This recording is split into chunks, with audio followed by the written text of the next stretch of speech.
एक हमेशा याद रखना कि फेस रीडिंग के साथ साथ ना आपकी इंट्यूशन बहुत ज़्यादा जुड़ी होती है। अगर आपकी इंट्यूशन स्ट्रांग है, अगर आप अच्छे से लोगों को समझ पा रहे हो, अंदर से आपको उनकी वाइब समझ में आ रही है, तब जाके आप फेस रीडिंग भी सही से कर पाओगे। फेस रीडिंग की एक्यूरेसी 85% बताई गई है, तो कहीं ना कहीं 15% इंसान के कुछ राज छुपे ही हैं।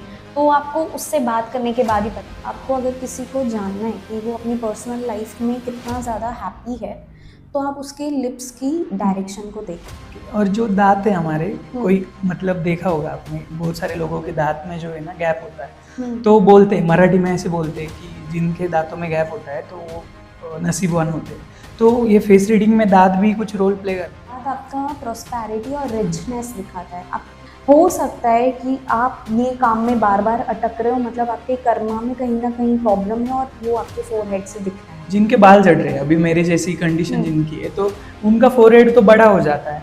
तो फिर Right. ये फेस रीडिंग में ये आदमी के पर्सनालिटी के बारे में कैसे पता? यस, एक्चुअली अनिकेत आपको बताऊं, जिनके बाल जल्दी झड़ते हैं उनको पैसा भी जल्दी आता है। तो किसी के फोरहेड पे छोटा सा भी अगर ब्यूटी स्पॉट दिखता है तो ये समझ लेना या तो वो ओवर थिंकर है या तो फिर उसका लक अच्छा है कि वो स्लिप हो जाता है इस सिचुएशन। जो लोग हैं जिनको कोई छोड़ कर गया है या किसी के साथ कुछ ऐसा कोई घटना हुई है जो काफ़ी बुरी है, तो प्यार में तो वो लोग रिलेट कर पाते हैं। अभी कोई अगर समझो बहुत उसका नया नया प्यार है और एकदम वो काफ़ी खुश हैं, तो वो नहीं रिलेट कर पाएंगे। वो बोलेंगे नहीं नहीं, सब everything is sky is purple and air is pink kind of. खामोशियों से बोलने तक का सफ़र तय करना मुश्किल रहा, इंतज़ारी से पूछ लेने तक का सफ़र मुश्किल रहा। हुई हैं गलतियां हमसे कई इन रास्तों में, लेकिन मदद मांग लेने तक का सफ़र मुश्किल रहा। नमस्कार मंडळी, कशा आहात तुम्ही? आणि स्वागत आहे तुमचं आपल्या एक प्रवासी या पॉडकास्टच्या एका नव्या कोऱ्या भागामध्ये. आजचा हा जो पॉडकास्ट आहे थोडासा स्पेशल आहे. त्याच्यामागचं कारण काय? आज आपल्यासोबत एक गेस्ट आहे, तेही इंटरेस्टिंग आहे. आणि दुसरी महत्त्वाची गोष्ट, आजचा आपला जो टॉपिक आहे, जो तुम्ही थंबनेलमध्ये बघितलाच असेल, आणि त्यानंतर जी महत्त्वाची गोष्ट आहे की आजचा आपला जो पॉडकास्ट आहे तो आपण हिंदीमध्ये करतोय. त्याच्यामागचं कारण असं आहे की आज आपल्यासोबत जे गेस्ट आहेत त्यांना मराठी येत नाही अशातली कुठली गोष्ट नाही आहे. त्यांना मराठी छानपैकी बोलता येते, लिहिता येते आणि वाचता येते. बट त्यांना त्यांचं जे नॉलेज आहे, जे आपल्याला समजून घ्यायचं आहे, ते नॉलेज शेअर करण्यासाठी ते कम्फर्टेबल आहेत हिंदीमध्ये, आणि म्हणून आपला हा जो पॉडकास्ट आहे तो आपण हिंदीमध्ये करतोय. तर जसं तुम्ही थंबनेलमध्ये ऑलरेडी बघितलं आहे की आजचा हा पॉडकास्ट असणार आहे आपला फेस रिडिंगवर. तो बेसिकली फेस रिडिंग काय आहे आणि फेस रिडिंगचा उपयोग तुम्हाला तुमच्या जीवनात कसा होऊ शकतो, तुम्ही स्वतःच्या आपल्या ओव्हरऑल पर्सनॅलिटीबद्दल म्हणा किंवा समोरचा व्यक्ती तुम्ही जस्ट बघितला तर त्याचा एक धावता आढावा तुम्ही कसा घेऊ शकता, त्या सगळ्या गोष्टीसाठी फेस रिडिंग काय आहे त्याची आयडिया आपण घेणार आहे. आणि आज आपल्यासोबत जे गेस्ट आहेत ते गेस्टही मी जसं सुरुवातीला बोललो की इंटरेस्टिंग आहे. ते इंटरेस्टिंग काय आहे, फेस रिडिंग ते आज आपल्याला त्याच्याबद्दल सांगणार आहेत. आणि दुसरी महत्त्वाची गोष्ट अशी, फेस रिडिंगच ते करत नाही तर फेस रिडिंग सोबत ते रायटर आहेत, त्यानंतर पोएट आहेत, त्याचबरोबर चांगली अँकरिंग ते करतात, आणि त्यानंतर सगळ्यात महत्त्वाची म्हणजे की शायरही ते आहेत. So without wasting any time, let's welcome the amazing guest Tania Multani. तो स्वागत है तानिया आपका. Thank you so much Aniket, Okay. Thank you for the beautiful intro. तो ये जो आपका फेस रीडिंग का जर्नी है वो एक्चुअली स्टार्ट कहाँ से हुआ, और फेस रीडिंग एक्चुअल में है क्या, तो उसके बारे में आप बताओ. राइट। तो फेस रीडिंग तो कह सकते हो कि लग बाय चांस था। एकदम साइकोलॉजी लिया था तो अलग अलग फील्ड्स को मैं एक्सप्लोर कर रही थी कि उसके साथ हम लोग क्या पढ़ सकते हैं। तो उसमें बहुत सारी और भी चीज़ें आती हैं, जैसे सूडो साइंस हो गया, एस्ट्रोलॉजी हो गया, न्यूमरोलॉजी हो गया, ग्राफोलॉजी हो गया। ग्राफोलॉजी इज बेसिकली आपकी हैंड राइटिंग से पता चलता है कि आप किस तरीके से आपका बिहेवियर कैसा होना चाहिए या चीज़ें कैसी होनी चाहिए। तो वैसा एक ग्राफोलॉजी का है। और उसी तरीके से मैंने फेस रीडिंग को एक्सप्लोर किया। मैंने सोचा कि ये सब साइंस तो ठीक है, लेकिन इंसान जब मेरे पास काउंसलिंग के लिए आएगा या कोई भी मेरे पास थेरेपी लेने के लिए आएगा, तो तब मैं उनके फेस को देखकर ज़्यादा समझ पाऊंगी कि चीज़ें कैसी है। अब एक्सप्रेशंस ऐसे होते हैं कि कोई भी समझ लेता है कि एंगर है या किसी इंसान को दुख फील हो रहा है या बहुत एक्साइटेड है, सरप्राइज्ड है, जो भी है ये समझ में आ जाता है। लेकिन जो हमारे फेशियल फीचर्स हैं, उन फीचर्स को देखकर क्या समझ में आता है इंसान की पर्सनालिटी कैसी है, उसका कैरेक्टरिस्टिक्स कैसे हैं, उसके अलग अलग गुण कैसे हैं, ये सब आपका पता चलता है। साथ ही आपकी हेल्थ कैसी है, अभी इंसान ऊपर से बहुत हेल्दी लगता है, ऐसा लगता है कि उन्होंने जिम किया है, चीज़ें की है, तो समझ में आ जाता है कि हेल्दी है, लेकिन क्या अंदर से उनकी जो हेल्थ है वो प्रॉपर है या नहीं, ये भी उनके फेस से बहुत अच्छे से समझ में आ जाता है। तो ये सारी चीज़ें फेस रीडिंग में आती है। और फेस रीडिंग की शुरुआत, मतलब फेस रीडिंग के बारे में जितना मैंने पढ़ा है उसको फिजियोग्नोमी बोलते हैं, जो लैंग्वेज ऑफ बॉडी होता है। तो हमारे हिंदू कल्चर में, हमारे वेदास में जो होता है वो सामुद्रिक शास्त्र उसे बोलते हैं, जो पूरे बॉडी के फीचर्स को पढ़ता है। और चाइनीज़ फिलोसॉफी में इसको फेस रीडिंग या फिजियोग्नोमी ऐसा बोला जाता है। चाइनीज़ मेडिसिन जो थी, फेस रीडिंग उससे स्टार्ट हुआ कि चाइना में जो मेडिसिन डेवलप होती थी उसमें ये लोग फेस की स्टडी करते थे कि कोई फेस है वो वाटर फेस है, कोई वुड फेस है, कोई मेटल फेस है। तो ये फेस शेप्स के हिसाब से वो लोग उनको मेडिसिन अकॉर्डिंगली रेकमेंड करते थे। या जैसे हमारे इंडिया में है, तो हमारे इंडिया में बॉडी टाइप्स ज़्यादा देखे जाते हैं कि अगर आपकी बॉडी लीन है बहुत ज़्यादा तो आप किस तरीके के हो, स्टबन हो या बहुत ज़्यादा आप ज़िद्दी हो, कोई जो प्रॉपर फिजिक में है, जिसको हम लोग मेसोमॉर्फिक ऐसा कुछ बोलते हैं, तो वो वाले बॉडी टाइप्स क्या आते हैं। तो इसका रूट जो है फेस रीडिंग का वो बेसिकली चाइनीज़ मेडिसिन से आया, और हमारे वेदास में भी इसकी स्टडी हुई है, बिकॉज हमारे वेदास काफ़ी डीप है। तो उन्होंने जब आयुर्वेदिक की स्टडी की तो उन्होंने पूरी बॉडी की स्टडी की, और पूरे बॉडी के फीचर्स से उन्होंने समझा कि अंदर एक्चुअली हमारे मैकेनिज्म कैसे चलता है। जैसे गाड़ी है, गाड़ी के अंदर के फीचर्स हम समझेंगे तब हमें पता चलेगा कि गाड़ी की मेकिंग कैसे हुई है, या वो गाड़ी कितना कैसे चलेगी।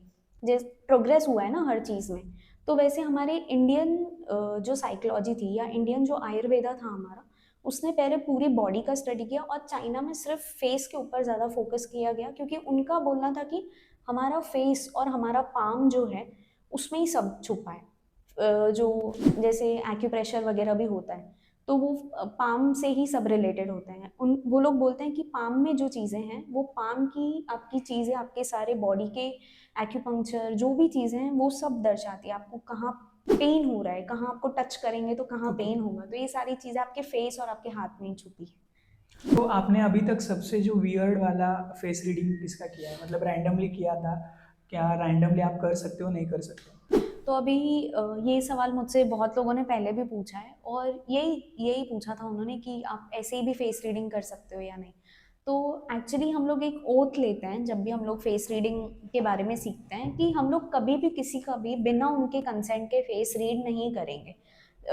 मतलब हो सकता है कि मन में मैं किसी के बारे में कुछ ऐसे समझ लूँ कि ये ऑब्जर्व कर रहा है बहुत ज़्यादा क्योंकि इसकी आंखें छोटी है, तो ऐसा हो सकता है बहुत बार, लेकिन खुद को तभी स्टॉप कर लेती हूँ। जैसे साइकोलॉजिस्ट का ओथ होता है कि वो कॉन्फिडेंशियलिटी मेंटेन करते हैं, कभी भी किसी की भी कोई भी इंफॉर्मेशन या केस स्टडी हमारे पास आती है तो हम कभी उसकी हिस्ट्री कभी सेकंड पर्सन को या उसके फ्रेंड को या कभी किसी के सामने रिवील नहीं होने देते ये पर्सन मेरे पास आया था एज अ क्लाइंट, बिकॉज ये क्या है हमारे रूल्स के एकदम खिलाफ है। तो हम लोग कभी किसी का अनएथिकली फेस रीड नहीं करते हैं। और वियर्ड फेसेस की जहाँ तक बात आती है तो बहुत हम सारे ही लोग कहीं ना कहीं पे वियर्ड हैं ही, क्योंकि हमारे अंदर कहीं ना कहीं फ्लॉज हैं। कभी हो सकता है जैसे पिंपल्स हैं, या कभी कभी फेस पे रिंकल्स आ जाते हैं, या कुछ कुछ लाइंस आ जाती हैं सर पे, तो कहीं ना कुछ फ्लॉज ऐसे आ ही जाते हैं जो हमारे अंदर के हेल्थ को, गट को रिप्रेजेंट करते हैं, नहीं तो हमारी स्लीप पैटर्न्स को रिप्रेजेंट करते हैं, या हम कितना स्ट्रेस लेते हैं, कितना सोचते हैं, उसको रिप्रेजेंट करते हैं। जैसे आपने इंट्रो में बोला कि आप राइटर भी हो, आप शायर भी हो, तो आपका ये फेस रीडिंग का जो नज़रिया है तो आपको लिखने में नहीं तो शायरी में कुछ काम आता है या? हाँ आता है, लोगों को समझना, लोगों को जानना, ये इसमें मेरी काफ़ी रुचि है कि लोग किस तरीके से चीज़ें करते हैं, लोगों का क्या पर्सपेक्टिव होता है। अभी इसी प्लांट को ले लीजिए आप, इस प्लांट का किसी का पर्सपेक्टिव होगा कि प्लांट्स बहुत फ्रेश एयर देते हैं इसलिए हमें रखने चाहिए, कोई डेकोरेशन के हिसाब से रखता है, कोई उनको बस ऐसे ही रखना होता है कि सब लोग रख रहे हैं तो मैं भी रखूँगा। तो हर किसी का पर्सपेक्टिव, एक ही प्लांट है, एक ही चीज़ है, लेकिन उसके तरफ अलग अलग नज़रिया होता है। तो राइटिंग में ये कैसे हेल्प करता है कि राइटिंग में आप अलग अलग जॉनराज में और अलग अलग पर्सपेक्टिव से लिख सकते हो, कि हो सकता है कि कोई प्यार में है तो दो लोग सेम तरीके से प्यार नहीं करते, तो कोई ज़्यादा होता है प्यार में, कोई कम होता है, तो उसका नज़रिया किस तरीके से होगा, वो क्यों कम टाइम दे पा रहा है या ये क्यों ज़्यादा टाइम दे पा रहा है, जो भी XYZ। या जैसे माँ अपने बच्चे से प्यार करती है, तो वो प्यार और इस प्यार में फ़र्क क्या होता है। तो ये सारे पर्सपेक्टिव्स आपको समझ में आते हैं, साथ ही आपको लोगों के तरीके समझ में आते हैं।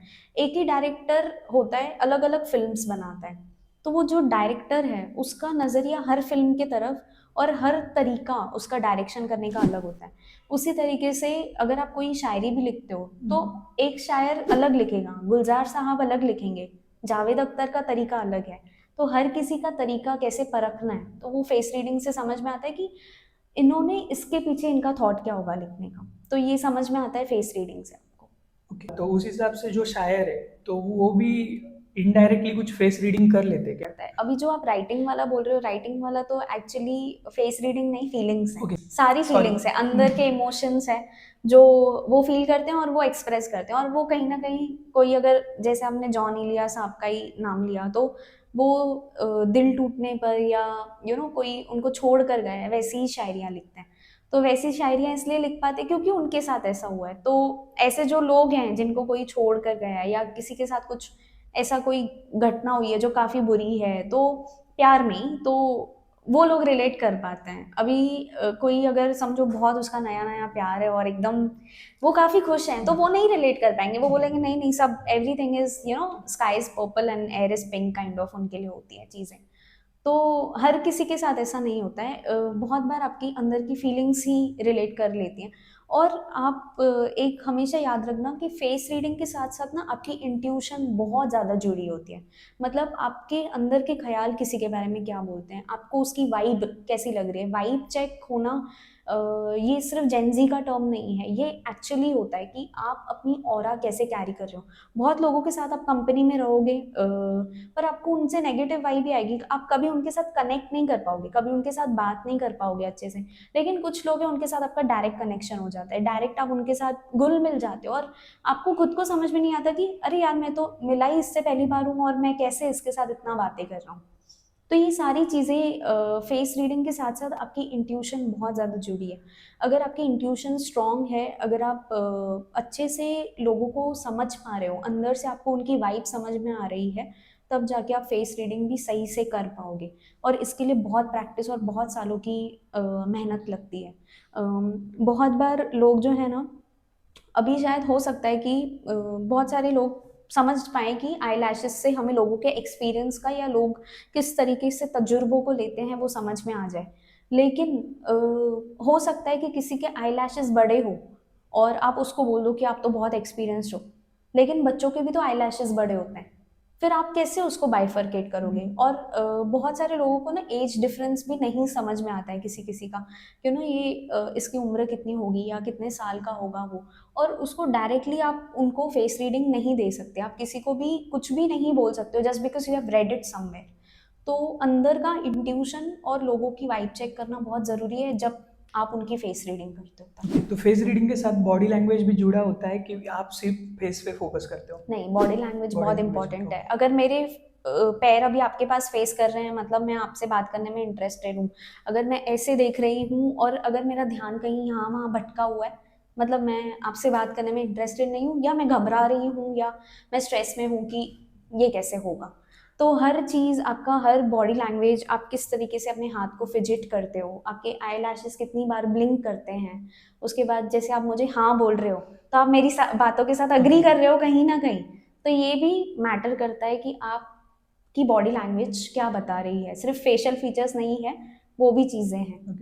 लेकिन आपने अभी बोला कि फेस रीडिंग और बॉडी लैंग्वेज भी कनेक्टेड होता है, लेकिन ये जो इसका एक्यूरेसी है वो होता है कि मतलब कम ज़्यादा, क्योंकि आपने मुझे पहली बार देखा, नहीं तो प्रणव को पहली बार देखा, उसके बाद आपका उससे कुछ कन्वर्सेशन हुआ ही नहीं है। ओके, तो आपने फेस रीडिंग के थ्रू पढ़ लिया कि उसका पर्सनालिटी ओवरऑल कैसा होने वाला है, लेकिन जब आप उसके साथ मतलब कन्वर्सेशन करते हो, उसके साथ बातचीत करते हो, तो ऐसा होता है कि तो वो बंदा कुछ अलग ही दिख था, आपने फेस रीडिंग में कुछ हम्म। अलग पढ़ा था, ऐसा होता है? यस यस, होता है, ऐसा भी होता है, क्योंकि फेस रीडिंग की एक्यूरेसी 85% ओके। बताई गई है। तो कहीं ना कहीं 15% इंसान के कुछ ओके। राज छुपे ही हैं। तो आपको उससे बात करने के बाद ही पता चलेंगे। इसलिए फिर साइकोलॉजी में जो स्टेज आता है एक्सप्लोर करना, इंसान के बारे में जानना, उसके बारे में समझना, तो उसकी बातों से ही समझ में आता है कि वो किस तरीके से अपनी बातें आपको बता रहा है। सच बता रहा है या कुछ छुपा रहा है, अभी तक आप पे उतना भरोसा नहीं करता। ओके। तो ये सारी चीज़ें आपको उससे बात करने के बाद ही पता चलती है। तो हाँ, 85% एक्यूरेसी है, लेकिन 15% कहीं ना कहीं गलतियाँ भी होती हैं।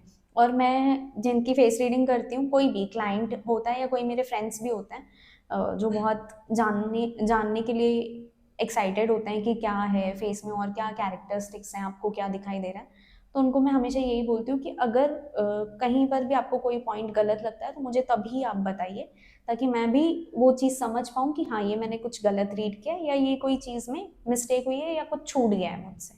तो अभी तक के पॉडकास्ट में हमने एक्चुअली फेस रीडिंग होता क्या है और फेस कैसे रीड करते हैं उसका बेसिक आइडिया तो हमारे जो ऑडियंस है उसको आ चुका है, लेकिन अभी थोड़ा इंटरेस्टिंग जो पार्ट है उसके तरफ जाते हैं। तो मैं आपको जो सेलिब्रिटी है, एक तो क्रिकेट, जो एक क्रिकेटर है उसका फोटो दिखाता हूँ, और एक मराठी जो सेलिब्रिटी है उनका फोटो दिखाता हूँ। तो फिर आप उनका जो फेस है उससे उनका जो पर्सनालिटी है उसके बारे में आप प्रिडिक्ट, मतलब जो रीड करते हो उस हिसाब से करो। जी,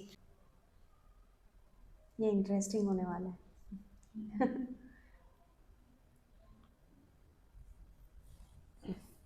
ये बाद में ओ, ऐड करेंगे। The handsome. ओके, सो हम लोग रीड कर रहे हैं विराट कोहली को, ओके। राइट।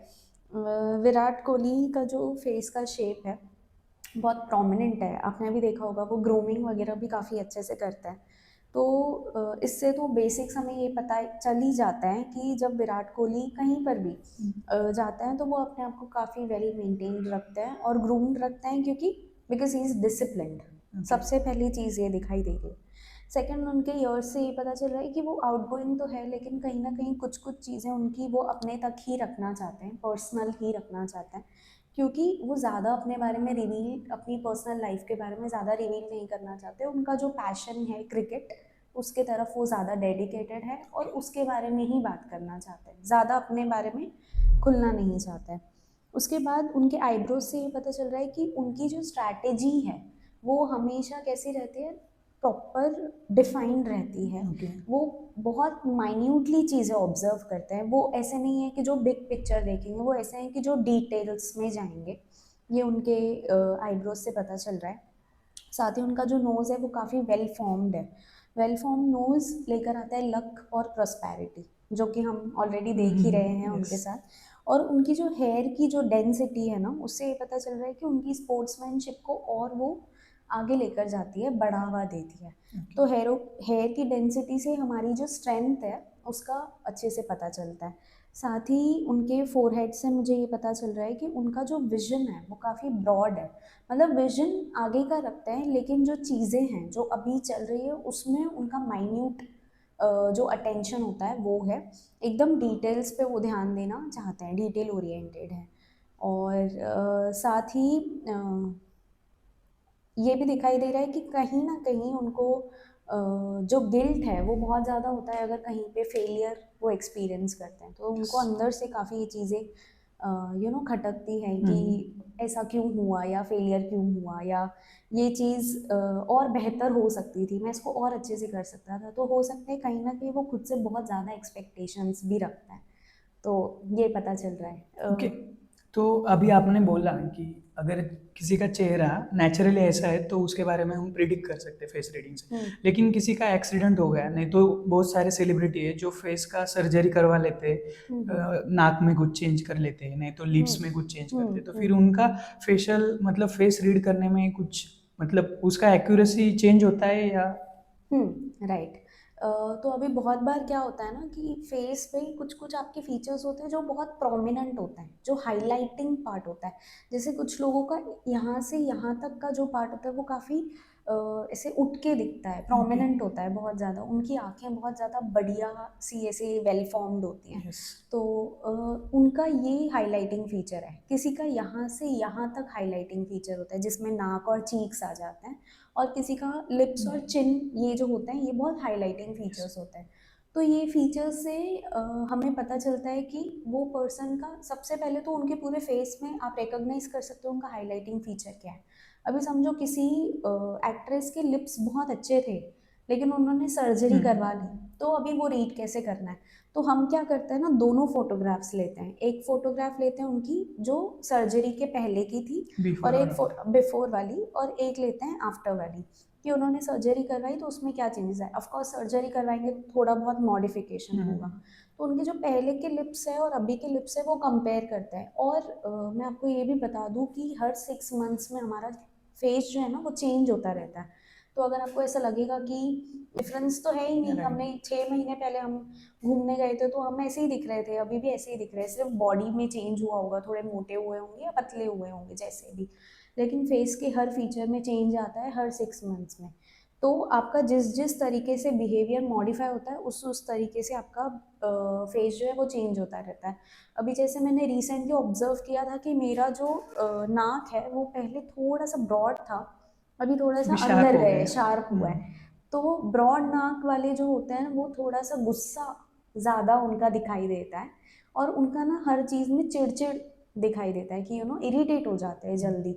तो वो इरिटेशन जैसे जैसे आपने उस पर वर्क किया, आपको पता है, आप खुद को बहुत अच्छे से जानते हो, कोई आपको कुछ बोले ना बोले आप खुद को जानते हो कि हाँ इस चीज़ पर मैं इरिटेट होता हूँ, या इस चीज़ से मुझे एलर्जी है, या ये चीज़ मुझे नहीं पसंद आती है, मैं ऑर्गेनाइज्ड हूँ।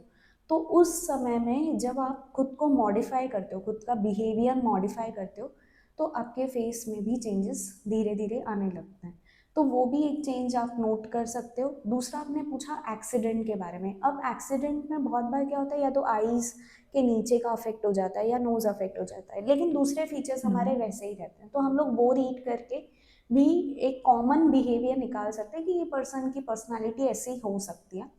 और उनको हम लोग पुराना फोटो भी मांग सकते हैं कि एक्सीडेंट के पहले क्या आपके फोटोग्राफ्स थे और आप कैसे दिखते थे, तो वो कंपेयर कर सकते हैं।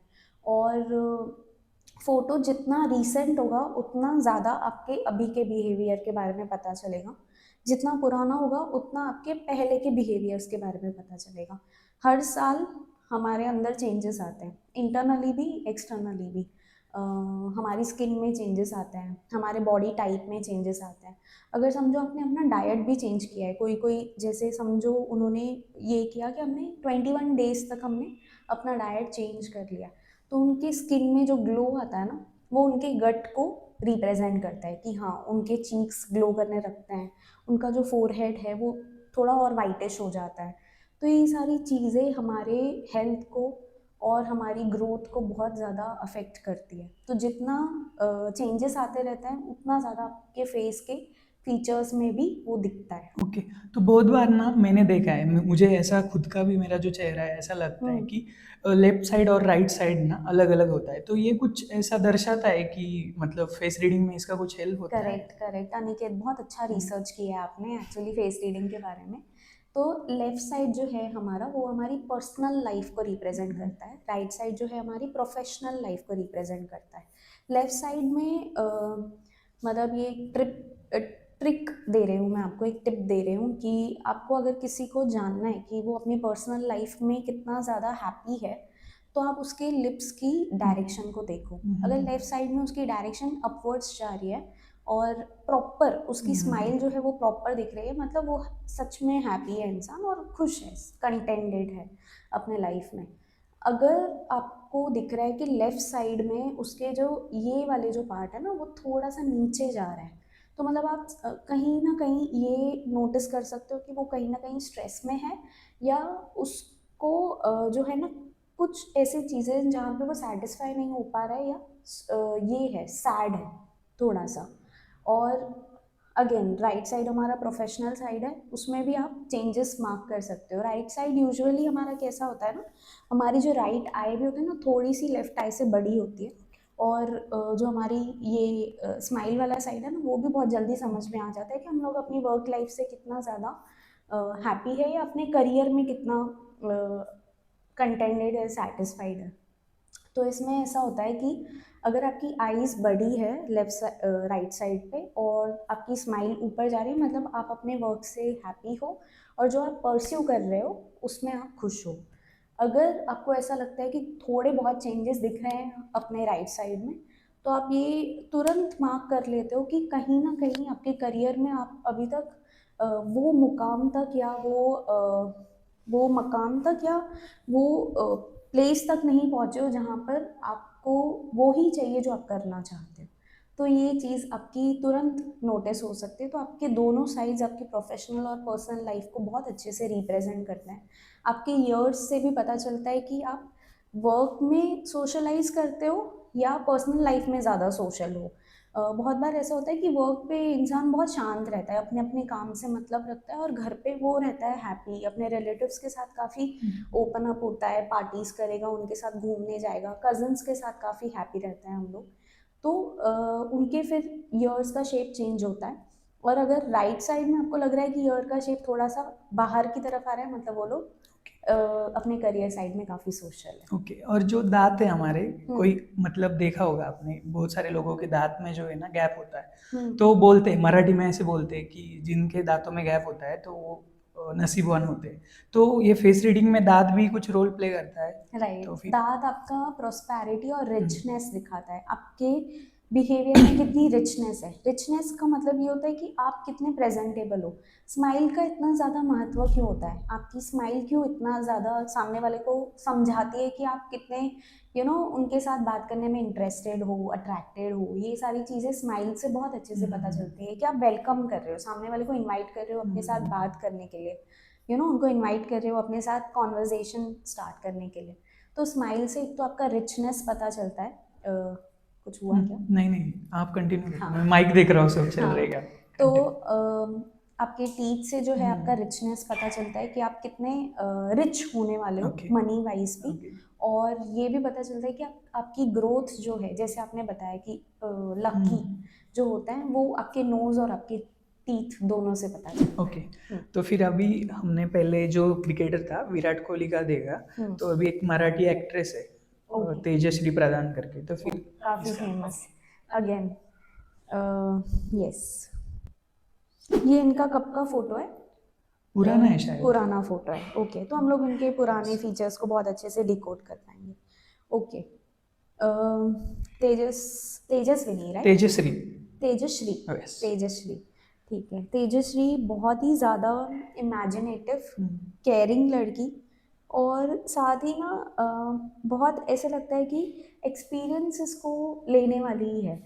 वो कभी हटेंगी नहीं एक्सपीरियंसेस लेने के लिए। कुछ लोग कैसे होता है कि नई चीज़ें ट्राई नहीं करना चाहते हैं, उनको ऐसा लगता है कि हाँ ठीक है, इसमें ही मैं कंफर्टेबल हूँ, पुरानी चीज़ों में काफ़ी कंफर्टेबल हो जाता है। तो उनका ऐसा नहीं है, she is ready to take whatever she gets. तो एक ये इनका काफ़ी दिखाई दे रहा है। सेंसिटिव है, सेंसिटिविटी दिखाई दे रही है इनके नेचर में कि इनको चीज़ें जल्दी अफेक्ट कर जाती है। और केयरिंग है, तो फिर जिस तरीके से केयर देती है लोगों को, तो उनको ऐसा लगता है कि मुझे भी अटेंशन मिले, केयर मिले, वैसा। और इसमें दिखाई दे रहा है कि इनकी स्पिरिचुअल लाइफ भी काफ़ी अच्छी है, मतलब स्पिरिचुअली भी ये काफ़ी खुद को समझ रही हैं, इंट्यूशन अच्छा है इनका, खुद की गट फीलिंग पे ज़्यादा भरोसा रखती है। थोड़ी सी ये दिख रही है, थोड़ा सा चिड़चिड़ भी दिख रहा है इनका। लेकिन इनकी नाक से ये भी पता चल रहा है कि इनका जो प्रोग्रेस है वो काफ़ी जल्दी होने वालों में से है। ऐसा है क्या? मैं इनको पर्सनली नहीं जानती। उनको ग्रोथ अच्छी मिली, मतलब ग्रोथ अच्छी सीरियल में मिली। काम कर रही थी वो, उसके बाद उनको मूवी भी मिली और फिर यस, तो वो भी दिखाई दे रहा है इनका। और साथ ही काफ़ी हार्ड वर्किंग भी है, लकी भी है, बहुत ज़्यादा लक भी अट्रैक्ट करते हैं। और सबसे मेन और अच्छी चीज़ इनकी ये है कि इनको ना दोनों बैलेंस है, ऑनेस्टी भी है और साथ में जो चीज़ें इनको अपने तक रखनी चाहिए वो रखती भी हैं। तो दोनों चीज़ों का बैलेंस इनके लिप्स में से काफ़ी अच्छी तरीके से हमें पता चल रहा है। और हाँ, इमेजिनेशन और प्रोग्रेसिव माइंडसेट इनका दिखाई दे रहा है। तो या आई होप जितना आप इनको टीवी और इसमें देखते हैं, तो उस हिसाब से ये रीडिंग, आई होप कभी मेरा पॉडकास्ट वहाँ तक पहुँचे तो उनको ये रीडिंग सही लगे। सही। तो फिर अभी ना मेरा एक क्वेश्चन था कि फेस रीडिंग एक्चुअली आदमी को मतलब उसका पर्सनालिटी जानने में हेल्प करता है, ओके, राइट। पर्सनालिटी और बाकी सब चीज़ें।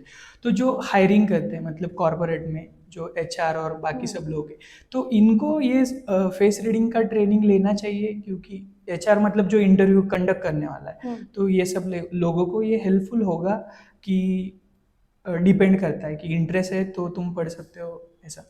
वो तो हर चीज़ हम किसी को फोर्स नहीं कर सकते हैं, लेकिन अगर ये ट्रेनिंग कंपनी या कॉरपोरेट वर्ल्ड में आ जाती है तो बहुत अच्छा हो जाएगा, क्योंकि ये चीज़ें जो है ना इंसान को सामने वाला किस तरीके से है और उसमें कितना उसकी पर्सनालिटी किस हिसाब से और उसको किस डिपार्टमेंट में डालना चाहिए, तो ओके, ये हाँ, उनको बहुत अच्छी तरीके से समझ में आ जाएगा। अच्छे से फेस, यूटिलाइज कर पाएंगे वो। एग्जैक्टली, अगर कोई समझो बहुत ज़्यादा इमेजिनेटिव है, क्रिएटिव है, तो उनके फेस से उनको समझ में आ जाता है, तो फिर वो उनको उस R&D हिसाब से डिजाइन में दे सकते हैं। एग्जैक्टली डिजाइनिंग फील्ड में, किसी क्रिएटिव फील्ड में, राइटिंग में दे सकते हम्म, हैं। अगर समझो कोई बहुत ज़्यादा अपने तक रखता है बातें और तब तक रिवील नहीं करता जब तक उनको नहीं करना चाहिए, तो उनको फिर हम लोग उस हिसाब से कोई डिपार्टमेंट ऐसा दे सकते हैं कि जहाँ पे सीक्रेटिव चीज़ें या कॉन्फिडेंशियल चीज़ें होती है, और फिर धीरे धीरे करके हम लोग अपने एम्प्लॉयज़ को रिवील करते हैं कि हमारा ये प्लान है, या प्लानिंग कमेटी में उनको डाल सकते हैं। जैसे आपकी आईज से आपकी प्लानिंग का बहुत अच्छे से समझ में आता है, या आपके आईब्रोज से समझ में आता है कि आप कितने प्लानिंग वाले पर्सन हो या कितने इमोशनल हो, लॉजिकल कितने हो और इमोशनल कितने हो, ये भी आपके आईब्रोज से समझ में आता है। तो फिर ऐसे रीडिंग करके एचआर जो है वो समझ सकता है कि सामने वाले का जो कैरेक्टरिस्टिक्स है, जो उसके अंदर गुण हैं, वो उनको आराम से पता चल जाएंगे, और ये पता करके ही वो अच्छे से हायरिंग भी कर सकते हैं और डिपार्टमेंट वाइज उन लोगों को वैसे प्लेस भी कर सकते हैं, उनको उनके तरीके का जॉब दे सकते हैं जिसमें वो माहिर हैं, जिसमें वो अच्छे हैं। ओके। तो अभी तक का जो भी डिस्कशन हुआ है हमारा, तो इससे पता चल रहा है कि फेस रीडिंग एक्चुअली जो ज्योतिष विद्या बोलते हैं, जिसको एस्ट्रोलॉजी बोलते हैं, इससे थोड़ा रिलेटेड है, लेकिन ऐसा नहीं बोल सकते कि फेस से हम आपका भविष्य बोल सकते हैं, आपके पर्सनालिटी के बारे में जान सकते हैं। तो यही मेरे हिसाब से यही है ना राइट, कि प्रेजेंट के बारे में आप बोल सकते हो, कहीं ना कहीं आप कुछ कुछ चीज़ें ऐसे बता सकते हो कि ग्रोथ कितना हो सकता प्रिडिक्ट कर है, सकते हैं। थोड़ा बहुत कर सकते हैं, लक के बारे में भी बता सकते हैं, तो आपके फिर फोरहेड से आपके कर्मा के बारे में भी पता चलता है। लाइक तो पर इतना ज़्यादा नहीं कि आप एकदम ऐसे श्योरिटी दो कि फ्यूचर में ऐसा ही होगा, ऐसा ही होगा, वो तो हम भगवान है ही नहीं कि हम लोग ये एस्ट्रोलॉजी में भी इतना बता पाए। बहुत बार स्टार्स चेंज करने की हिम्मत भी हम में होती है, अगर हम कुछ ठान ले तो हम लोग कर सकते हैं, बट कहीं ना कहीं आपकी थोड़ी बहुत चीज़ें इसमें फ्यूचर के बारे में पता चलती है कि हो सकता है कि आप ये काम में बार बार अटक रहे हो, मतलब आपके कर्मा में कहीं ना कहीं प्रॉब्लम है और वो आपके फोरहेड से दिख रहा है, या कहीं ना कहीं आपकी लक इतनी अच्छी है कि आप कुछ नहीं भी करते हो लेकिन आपके काम हो जाते हैं तुरंत ही, तो ये पता चलता है। तो जैसे अभी ये कल हमारी थोड़ी बात हुई थी इस पे कि जो माथे की रेखाएं होती है, तो साइंस क्या कहता है कि स्ट्रेस या बाकी सब चीज़ों की वजह से आपके चेहरे पे ये रेखाएं आ सकती है, लेकिन मतलब जो ज्योतिष विद्या है, नहीं तो आप फेस रीडिंग में इसका कुछ रिलीवेंस है कि एक्चुअली मैं पर्सनैलिटी के बारे में बताता है कि आदमी के हेल्थ के बारे में बताता है? दोनों चीज़ों के बारे में बताता है। हेल्थ के बारे में तो पता चलेगा ही आपको, अगर आप स्लीप बहुत टाइम से स्लीप नहीं अच्छे से कवर कर रहे हो, या खाना अच्छे से, आपकी डाइट अच्छी नहीं है, तो वो आपके फेस पे तुरंत दिख जाता है कि आपके वो स्ट्रेस डार्क बैग्स आ जाते हैं आंखों के आगे, या आपका फोरहेड थोड़ा बहुत काला हो जाता है, तो उससे समझ में आ जाता है कि या तो आप टैंड हो, या तो आप अपना ख्याल अच्छे से नहीं रख रहे हो, या डाइट वगैरह कुछ प्रॉपर नहीं चल रहा है, तो ये तो पता ही चलता है। लेकिन बहुत बार सब अच्छा होने के बाद भी क्यों हमारा कलर चेंज होता है, बहुत बार बच्चे जो होते हैं उनका कलर भी बड़े होके चेंज हो जाता है और बचपन में काफ़ी डिफरेंट होता है, तो ये क्यों होता है, तो ये एनवायरनमेंट में। एनवायरनमेंट की वजह से हो सकता है। अलग अलग फैक्टर्स है, एनवायरनमेंट हो सकता है, आपके फोरहेड से कार्मिक अकाउंट के बारे में भी बहुत सारी चीज़ें पता चल सकती है कि क्यों आप अटक रहे हो किसी चीज़ में, या क्यों चीज़ें आपकी स्मूथली हो रही हैं, तो दोनों चीज़ें पता चल सकती हैं। जिनके बाल झड़ रहे हैं, अभी मेरे जैसी कंडीशन जिनकी है, तो उनका फोरहेड तो बड़ा हो जाता है, तो फिर ये फेस रीडिंग में ये आदमी के पर्सनालिटी के बारे में कैसे बता सकते हैं? यस, एक्चुअली अनिकेत आपको बताऊं, जिनके बाल जल्दी झड़ते हैं उनको पैसा भी जल्दी, तो वो तो है ही।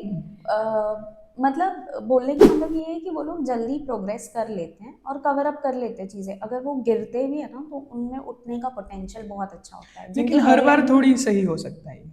हो सकता है, हो सकता ओके। है, वो डिपेंड करता है आपकी हेयरलाइन किस तरीके से जा रही है। और फोरहेड की जहाँ तक आपने रीडिंग की बात करी, तो फोरहेड की रीडिंग में कुछ पॉइंट्स होते हैं, जो पॉइंट्स हम लोग कवर करते हैं, ये पॉइंट, ये पॉइंट, ये पॉइंट, ये पॉइंट, तो ओके, वो ओके। पॉइंट्स के हिसाब से हम लोग रीड कर पाते हैं।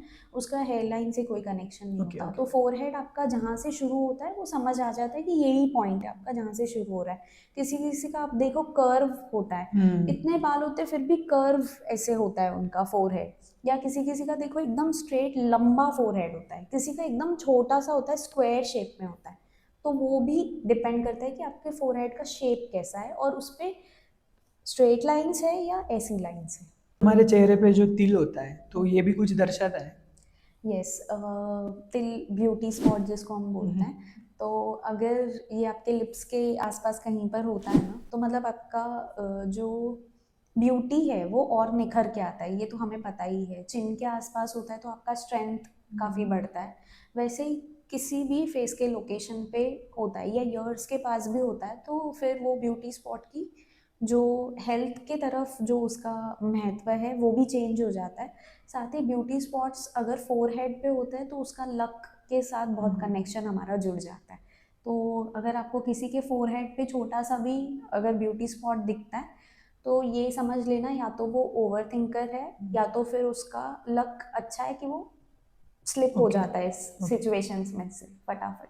तो लेकिन ये जो तिल है ये बचपन से ही होता है, हम्म तो इसमें कुछ चेंज नहीं हो सकता। ये मतलब कंटिन्यू क्या बोल सकते हैं हम उसको, एक स्टैम्प की तरह बोल सकते हैं। ये हम्म कंटिन्यूअस जो आदमी है उसका पर्सनालिटी सिग्निफिकेंटली ये यही बताएगा कि मतलब जो पूरा उसका लाइफ है उसमें ये तो चेंज ही नहीं हो सकता। जैसे चेहरा है हमारा, बाकी सब चीज़ें चेंज हो सकती है जैसे आपने बोला, लेकिन तिल तो चेंज नहीं हो सकता। मतलब जो ब्यूटी स्पॉट बोल रहे हो आप, तो फिर ये तिल के केस में कांस्टेंट रहेगा जो आपने फेस रीडिंग वाला जो भी है। नहीं, बहुत बार तिल हमारे फेड भी हो जाते हैं। कैसे? हाँ, ओके। मेरा मेरा लेफ्ट हैंड के थंब पे पहले तिल हुआ करता था, अभी वो फेड हो चुका है। और एक तिल मुझे कभी था ही नहीं, जो मेरे लिप्स के ऊपर था, ओके, लेकिन अभी आ गया है। ओके। तो धीरे धीरे हमारे फेड भी हो सकते हैं ये तिल, और कभी कभी अलग जगहों पे भी दिखते हैं। और कुछ कुछ तिल जो होते हैं वो परमानेंट भी होते हैं, पर वो बड़े होके आपके फिर चीज़ों को अफेक्ट करने लगता है। बचपन में उनका कोई रोल नहीं प्ले होता है। जैसे जैसे आप 18 क्रॉस करते हो, क्योंकि हमारा फेस रीडिंग का स्टार्टिंग पॉइंट 18 के बाद शुरू होता है, क्योंकि तब तक आप कैसे प्यूबर्टी हिट करते हो, आप थोड़ा अडोलेसेंस एज में होते हो, तो बचपना ही रहता है हमारे अंदर। बट धीरे धीरे जैसे हम लोग अडल्टहुड के तरफ बढ़ते हैं, हमारा टीनेज खत्म होता है, तब आपकी फेस रीडिंग कॉन्क्रीट होने लगती है। और 25 में ऐसा बोला जाता है, जब आप 25 हिट करते हो तो 25 में कुछ कुछ बिहेवियर्स आपके परमानेंट होने लगते हैं। ऐसा साइकोलॉजी में भी बोला जाता है कि आपको अगर अपना बिहेवियर बनाना है तो 25 एक ऐसा हिटिंग पॉइंट है जहाँ तक आप अपने बिहेवियर्स को बहुत अच्छी तरीके से मॉडिफाई कर सकते हो, अपने डाइट को मॉडिफाई कर सकते हो। तो 25 के बाद ना बहुत सारी चीज़ें हमारी परमानेंट होने लगती है। तो अगर आपको चाहिए कि आप शादी करने वाले हो और 25 आप हिट करने वाले हो, तो मेरा ऐसा ही सजेशन रहेगा कि आप तब तक अपने बिहेवियर, जो प्लेजेंट बिहेवियर्स है या जो आप चाहते हो कि आपके बच्चों में पास ऑन हो, आपके डीएनए में पास ऑन हो वैसे बिहेवियर्स, या आपके जीन्स में आए, आपके बच्चों में आए वो बिहेवियर्स, क्योंकि हम लोग कैरी करते हैं ना वो सारी चीज़ें जनरेशन वाइज। तो अगर आपको चाहिए कि आपके जो होने वाले ऑफ स्प्रिंग्स है उसमें वैसा बिहेवियर आए, तो 25 तक अपने बिहेवियर्स को वैसा मॉडिफाई करो कि ताकि आगे चल के अगर आप कभी बेबी प्लान कर रहे हो या कुछ भी कर रहे हो, तो वो बिहेवियर उसके अंदर अच्छा वाला बिहेवियर जाए, ना कि आपका चिड़चिड़, आपका गुस्सा, जो खानदानी गुस्सा है वो ना जाए। तो आप वो 25 तक, 26 तक मॉडिफाई कर सकते हो उसको अच्छी तरीके से। मेरे हिसाब से अभी तक जो डिस्कशन हुआ है उसमें लगभग सभी चीज़ें कवर हो चुकी है। तो अभी फिर हम रैपिड फायर की ओर जाते हैं। ओके, तो रैपिड फायर में आपको क्वेश्चंस पूछूंगा, आप उसका जवाब दे देना जैसा कि ऑब्वियस होता है।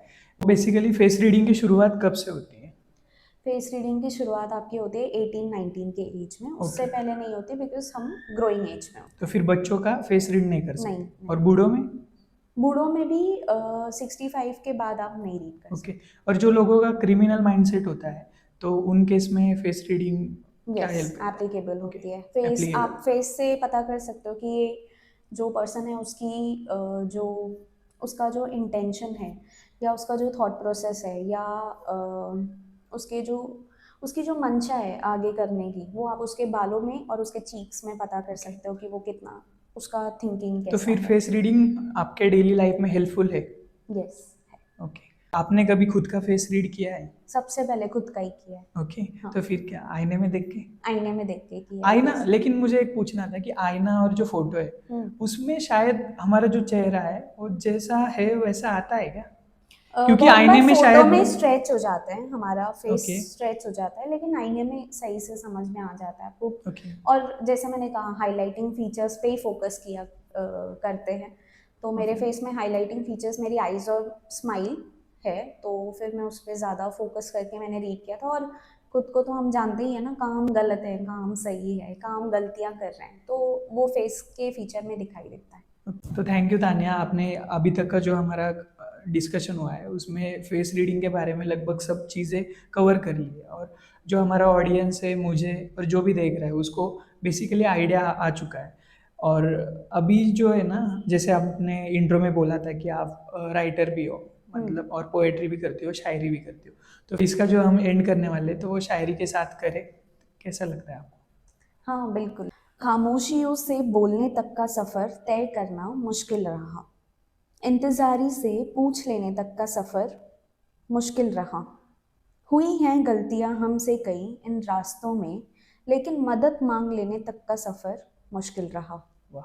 हादसों में रोना भी आया, हमने खुल के एतबार जताया। हादसों में रोना भी आया, हमने खुल के एतबार जताया। कभी खुद से बैर, कभी काल की माया। कभी खुद से बैर, कभी काल की माया। समय ना होने से बातें करने तक का सफ़र मुश्किल रहा।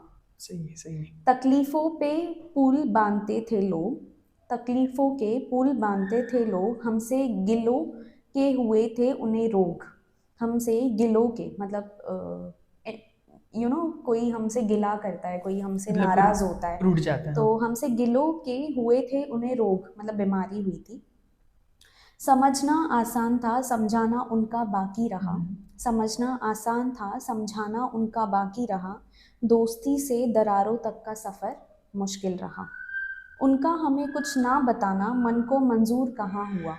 उनका हमें कुछ ना बताना मन को मंजूर कहाँ हुआ। उन्हें दूर जाते देख जैसे पत्ता पेड़ से अलग हुआ। उन्हें दूर जाते देख जैसे पत्ता पेड़ से अलग हुआ। कई थे मगर वो खास पन्ना रहा। ओहो। कई थे मगर वो खास पन्ना रहा। नज़दीकी से जुदाई तक का सफ़र मुश्किल वाह। रहा। मस्त। हम निरंतर चलते रहेंगे ये तय है। हम तो निरंतर चलते रहेंगे ये तय है, लेकिन रास्तों में सही लोगों का ना मिलना भी एक भय है। डर लगता है, लेकिन रास्तों में सही लोगों का ना मिलना भी एक भय है। मुस्कुराकर उन्होंने भी अलविदा कहा। ये अनजान से अनजान बनने तक का सफ़र मुश्किल रहा। सही सही, बहुत सुंदर थी। तो फिर thanks Tania, thank you so much for आपने यहाँ हैविंग तक आने का तकलीफ उठाया। नहीं, मुझे भी काफ़ी मज़ा आया आपके साथ। Thank you so much. अच्छा हुआ शायद पॉडकास्ट। I hope.